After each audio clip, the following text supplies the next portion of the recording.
სახელითა მამისათა და ძისათა და სულისაწმინდისათა თუ დააკვირდებით ყოველთვის ყურადღებას ვამახვილებთ აქცენტირებას ვაკეთებთ იმაზე რომ ჩვენი რწმენა არის საჩუქარი ღვთისგან და ამაზე ძვირფასი შეიძლება ითქვას არაფერი გვაქვს საერთოდ არაფერი რო არ გქონდეს ყველაფერი რო წაგვერთვას ჯანმრთელობის ჩათვლით ჩვენ მაინც ბედნიერნი ვართ იმიტომ რომ ქრისტეს ღმერთობის წმენა გვაქვს ამით ამ რწმენით უფალმა მოგვიწოდა და გვიძახა ეს გონება მიუწვდომელი წყალობა შესაბამისად დიდებულება და ასევე შესაბამისად პასუხისგებლობა რო გავიაზროთ დავფიქრდეთ წარმოიდგინეთ სამყაროს შემოქმედი როცა სამყაროს ქმნის არაფრისგან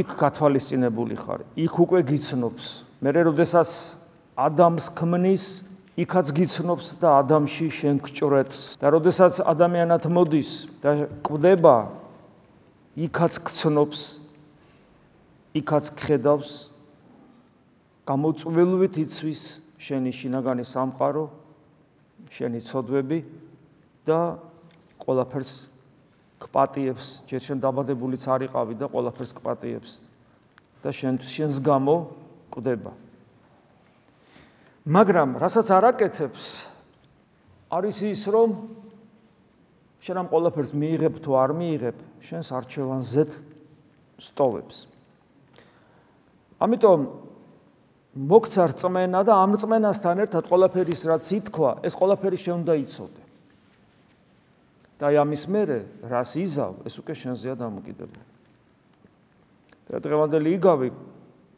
როდესაც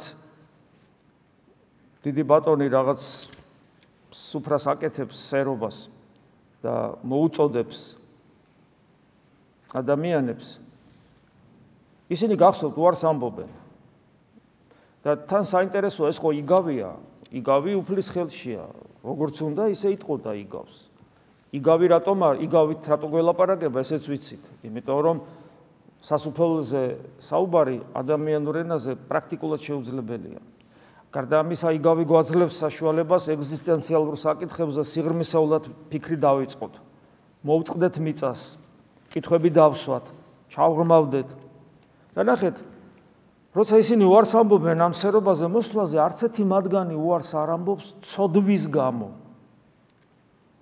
ანუ ცოდვილი ცხოვრების გამო უარს არ ამბობენ ისინი იმ სერობაზე მისვლაზე ცოდვის გამო არამედ იმ სიკეთეების გამო რომელიც სავალდებულოთაც კი ჩვენი საკეთებელია ჩვენ ამ ქვეყანაზე ბევრი რამე გვაქვს სავალდებულოდ საკეთებელი ხორციელი თვალსაზრისით მოდი ესე ვთქვათ მართას მსახურება რასაც ქვია ეს სავალდებულოდ გვაქვს ჩვენ დიახ ჩვენ ვალდებული ვართ ბევრი რამე გავაკეთოთ და როცა უარს ამბობენ სწორედ აი ეს იქ ოჯახის საზრუნავი დაქორწინება 1000 რამე ყოველ ჩამოთვლილია იცით თქვენ ეს და საინტერესო ეს არის რომ ცოდვის გამო არც ერთი არ ამბობს უარს ამბობენ ქრისტეზე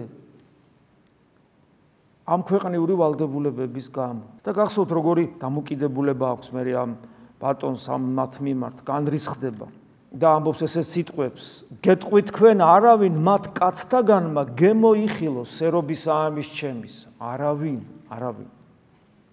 რამე თუ მრავალნი არიან ჩინებულ ვისაც მოგვიწოდა ვის გულსაც შეეხო ჩვენ ვართ ეს მრავალი და მე ამატებს იცით ეს ცნობილი სიტყვები მცირედნი რჩეულ მე ხშირად მithქვავს თქვენთვის რომ ეს ტაძარი დიდი ხანი არსებობს უახლოესი ისტორიის თვალსაზრისით თორე ახალი ტაძარია საინტერესოა მეც მიფიქრია რომ აი უცებ რომ წინა წლებში გადავიდედათ მე თქვენი თვალებით დაგანახათ ის სამრევლო რომელიც აქ იყო რომელიც ამ ტაძარს აშენებდა აკეთებდა შრომობდა და იმ ხალხის თითქმის 100% აქ აღარ არის. კი არიან აქ რამდენიმე ადამიანი იმ დროინდელი მრევლიდან რამდენიმე ადამიანი, ну თქვათ 1%, 2%. საწავიდან ისინი როგორ ფიქრობენ? ეს გადინება სამრევლოდან ადამიანებისა მარტო ამ ტაძარში არ ხდება. ეს არის ჩვეულებრივი მოვლენა ეკლესიურ ცხოვრებაში. რა ხდება ამ დროს? ხდება ის, რომ აი ეს მოწოდებული რო ბევრია და მცირედი რჩეული. ადამიანებს არ ყოფნით მოთმინება, რომ სიცოცხლის ბოლომდე, ხორციელი სიცოცხლის ბოლომდე, უკანასკნელ ამოსუნთქვამდე რწმენა მიიტანო. არ ყოფნით. რწმენაში გულისხმობ არა იმ ლიტონ დაჯერებულობას, რომ ღმერთი არსებობს, არამედ რწმენაში გულისხმობთ, როდესაც ამბობს რა ადამიანი, რომ იგი ქრისტიანია, სახარების ყოველი სიტყვის ჯერა და ცდილობს მის აღსრულებას და ცხოვრებაში გატარებას. და ენდობა ყოველ სიტყვას წმინდა წერილისას. ენდობა ყოველ სიტყვას წმინდა წერილისას. არ ეურჩება, მორჩილებს მას. ცდილობს მისი ღვთისნება დაინახოს წმინდა წერილში და საკუთარ ცხოვრებაში ის აღასრულოს და განახორციელოს. და მაშინ როდესაც ამ ქვეყნიური რაიმე ცხოვრების წესი ან ღირებულება და ღვთისნება ერთმანეთთან დაპირისპირებაში მოვა, არც კი დაფიქრდეს, ისი აერჩიოს ღვთისნება. ეს არის ის მოწამეობრივი სული, ჩვენ რო საუბრობ. ებრძოლოს მომაბეზრებელ ვნებებს საკუთარ თავში არსებობს ეგოიზმისას, ანგარებისას, შურისას, სიზარმაცისას, ქვენაგრძნობების მოწოლისას, ებრძოლოს დაუღლელად, იყოს შემოქმედებითად მაძიებელი ცოცხალი ღმერთისა, ცოცხალ ღმერთთან ცოცხალი ურთიერთობის მოსურნე. იყოს მებრძოლი ბოროტ სულთან, ამასოფლის სულთან, საკუთარ დაცემულ ბუნებასთან, რომელიც გულის გამაწვრილებლად გვეწინააღმდეგება ყოველ ჩვენ ღვთისახელის გახსენებაზე, ყოველ თავსაკუთარ თავს ჩაღმავებაზე, რომ უფალსხმა მივაწვდინოთ. დიდხანს სიცოცხლე კარგია, ძალიან კარგია. ღმერთმა 100 წელი გვაცოცხლოს, გაცოცხლოთ, ხა ჩემ თავზე არ ვიტყვი. მაგრამ რას დიდხანს ცოცხლობ, უფრო მეტი ბრძოლა გიწევს. უფრო დიდხანს გიწევს ბრძოლა. აი ეს გულის გამაწვრილებელი საკუთარი ბუნების ურჩობა უფრო დიდხანს უნდა აიტანო და შესაბამისად უფრო ადვილად შეიძლება დაიღალო და მოგბეზდეს. ვის ბეზდება სულიერი ცხოვრება? ვინ არის ის მოწოდებული, ანუ ჩინებული, რომელიც რჩეულობას ვეღარ ახერხებს და ვეღარ რჩება ეკლესიაში? მე მინდა გითხრათ, რომ ყველა ის ადამიანი, რომელიც გულსაც ღმერთი შეეხო და მოწოდებულია, ანუ ჩინებულია და ვინც ვერ ახერხებს ბოლომდე გაჩერდეს ღმერთთან და ბოლომდე უერთგულოს, ბოლომდე იბრძოლოს და ბოლომდე მიიტანოს თავისი ჯვარი, ბოლომდე შეუდგეს ქრისტეს, ვინც ვერ ახერხებს და ამ ჯვარს მოიხსნი, მაგრამ ამაც ცხოვრების რაღაცა სიამოვნებებით რაღაც ნარკოს იკეთებს და ნარკოტიკს იყენებს, როგორც ნარკოტიკს ისე იყენებს ამაც ცხოვრების სიამოვნებებს და განეშორება სულიერ ცხოვრებას, ვერცერთი მათგანი ვერ ხარობს სულ რო აშენდეს ამ ცხოვრებაში. ყველა მათგანს აი ის ღალატის ჭია ღრნის, რომ მე ხო ვიყავი ქრისტესთან და უღალატე, მე ხო ვიყავი ქრისტესთან და უღალატე. სულ რო ამ ქვეყნიური წარმატებებით დახუნძლული აღმოჩნდა იმ ჭიას ვერაფერს ვერ უზავ, რომელიც ღრნის, არ გაძლევს სიხკახარების შესაძლებლობას, იმიტომ რომ უღალატე ხარ. უღალატე შენ ქრისტეს, შენ მოწოდებას უღალატე. რა უნდა გავაკეთოთ იმისათვის, რომ ჩვენ აი დგავართ, როგორც ისინი იდგნენ და წავიდნენ. კიდევ მეორე ვინც სხვა ტაძარში წავიდა, მადლობა ღმერთს, მაგრამ ვინც საერთოდ წავიდა. რა უნდა გავაკეთოთ, რომ ჩვენ ეს არ დაგვემართოს? თქვენი მათზე უკეთესები კი არ ხართ.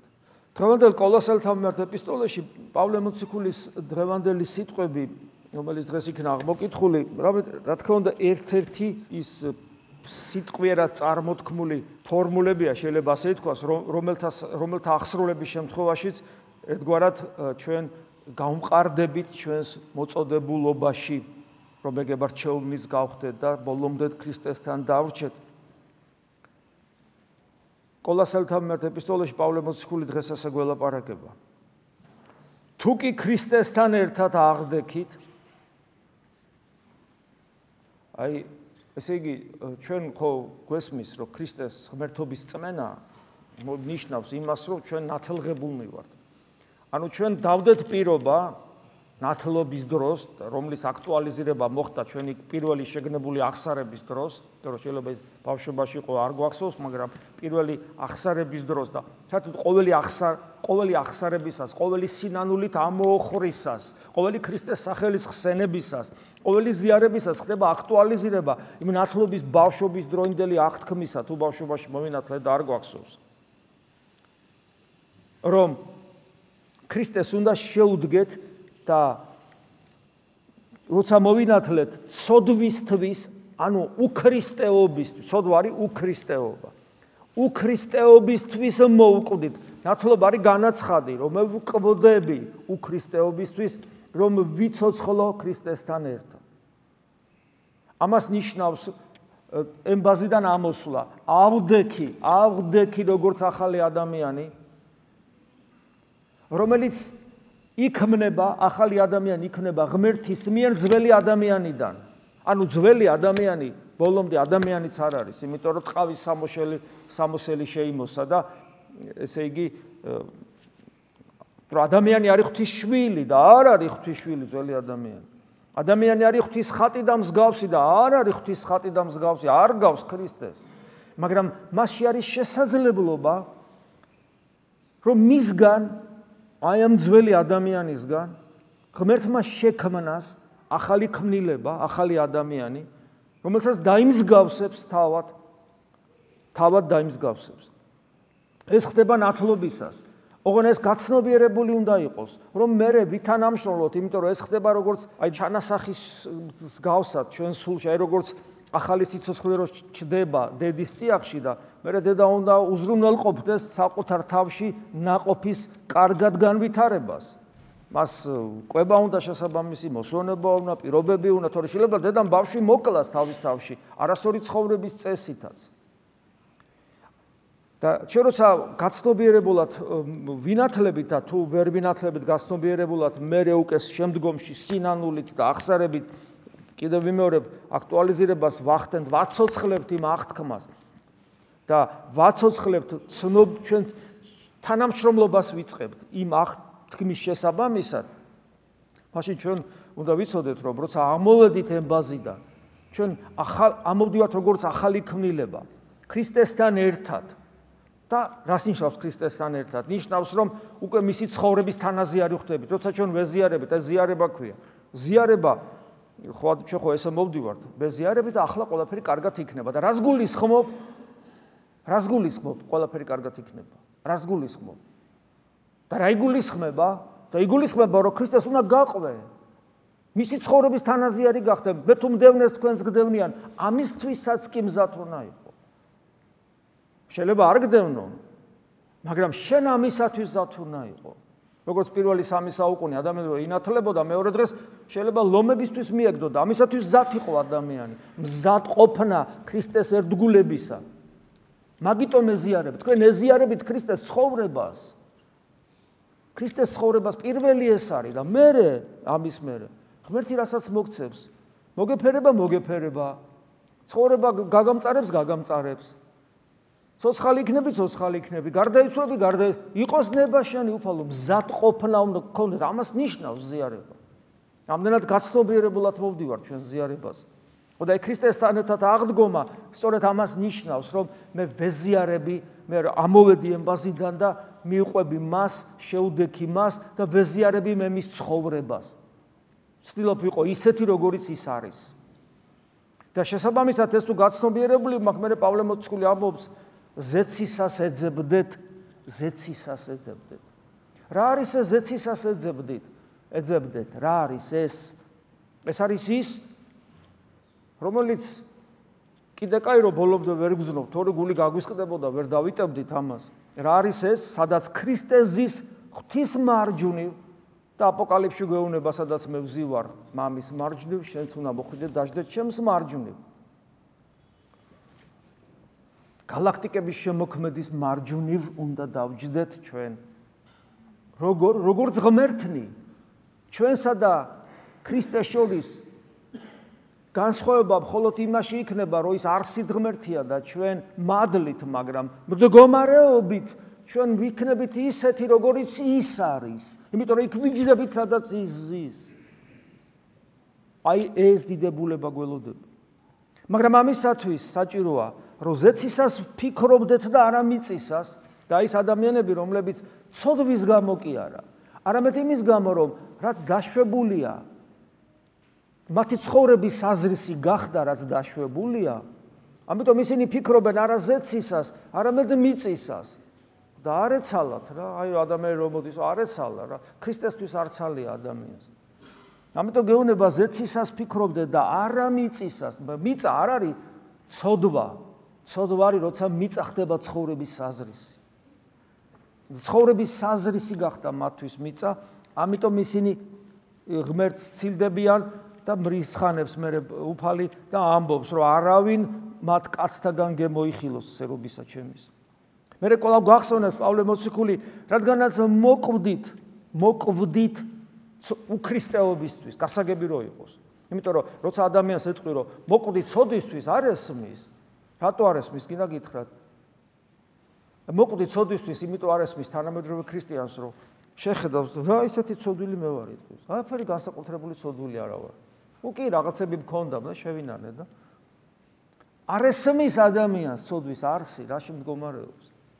ამიტომ გეუბნებით უქრისტეობისთვის და თუ უცოდველობას ვერ ხედავ, უცოდველობა არ გესმის რა არის, უქრისტეობა ხომ მაინც გესმის, დამანახე შენ ცხოვრებაში ქრისტე. განა შენ ქრისტეს გავხარ? განა შენ ყოველწამიერებაში ქრისტეს გავხარ? შენ ხო არ გავხარ ქრისტეს. თუ ამასაც ვერ ხვდები. ამიტომაც მოკვდით უქრისტეობისთვის გვახსენებს პავლე მოციქული. ეს ვალდებულება, ეს კი არ არის, რომ არა იცი აღარ მინდა მე ეგრე. არგინა არ არის მასე. შენ გულს ხო შეეხო ქრისტე და ხო მოხვედი სიხარული და ამას ნიშნავს მოკვდი უქრისტეობისთვის და თქვენი სიცოცხლე ქრისტესთან ერთად და აი აქ დაიფარა ღმერთში.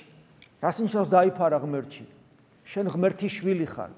შენ ქრისტეს მსგავსი ხარ, შენ განახლებული ახალი ქმნილება ხარ, მაგრამ ეს ამ სოფელში ჯერ არ ჩანს, იმიტომ რომ როგორც ქრისტეა დაფარული, დღესაც დაფარულია. აგერ მისი სხეულია ეკლესია, მაგრამ ჩვენ ვიცით რა პრობლემებს და ტკივილებს გადის ეკლესია 2000 წელია და მათ შორის დღესაც ჩვენ სამშობლოში ქრისტესათვის მომკვდარ საქართველოში რა პრობლემებს გადის ისევ ქართველების ხელიდან. დღესაც ამას ხედავთ, ხო როგორ არის? მაგრამ რატომ? იმიტომ რომ მისი ეს ძალმოსილება, როცა ის როგორც ყოვლის მყრობელი გამოჩნდება აპოკალიფსში აღწერილი ქრისტე როგორია, აპოკალიფსში აღწერილი ქრისტე წაიკითხეთ როგორია. მე ეჭვება რომ აპოკალიფსში აღწერილი ქრისტე დავინახოთ და ესე რაღაც ესე უბრალოდ და მსუბუქად შევხედოთ ამას. იონე მოციქული, რომელიც მისი უსაყვარლესი მოციქულია და მე მგონი ჩვენზე კარგად იცნობდა ქრისტეს, შეძრწუნდება, შეძრწუნებული ხედავს ქრისტეს, როგორ ის თავის ძალმოსილებით ცხადდება. დაფარულია ქრისტე და ჩვენც მასთან ერთად დაფარული ვართ. დაფარული. ხოლო როდესაც გამოჩნდება ქრისტე, ჩვენი სიცოცხლე, ჩვენი სიცოცხლე, მასთან ერთად თქვენს გამოჩნდებით როგორ? დიდებით, იმ დიდებით, რომელიც დიდება ჩვენი გონებისათვის მიუწვდომელია და მადლობა ღმერთს, იმიტომ რომ ჩვენ რო ეს დაგვანახოს ღმერთმა ჩვენ რა დიდება გველოდება, ჩვენი ამპარტავანი გონება ამას ვერ გაუძლებდა და მაგრა აურებდით. ამიტომაც არის რომ დღეს ამ ხორცში ყოფნისას უფალი გზოგავს და არ გვაძლევს ჩვენი რწმენის შესაბამის ძალმოსილებას. პირიქით მალავს ყველგან ყველაფერს და პირიქით სახარებაში გვეუბნება რომ თუ რაიმე ჩვენ ცხოვრებაში მისტიკური მომხდარა, ეს არაფერს ნიშნავს. იმიტომ რომ მიწინასწარმეტყველო და სასწავლებიც კი მოახდინო, უფალი გეუბნება სახარებისეული სიუჟეტით, რომ არ გიცნობ მოქმედო უსჯულოების, ანუ ჩვენგან ამას არ ითხოვს.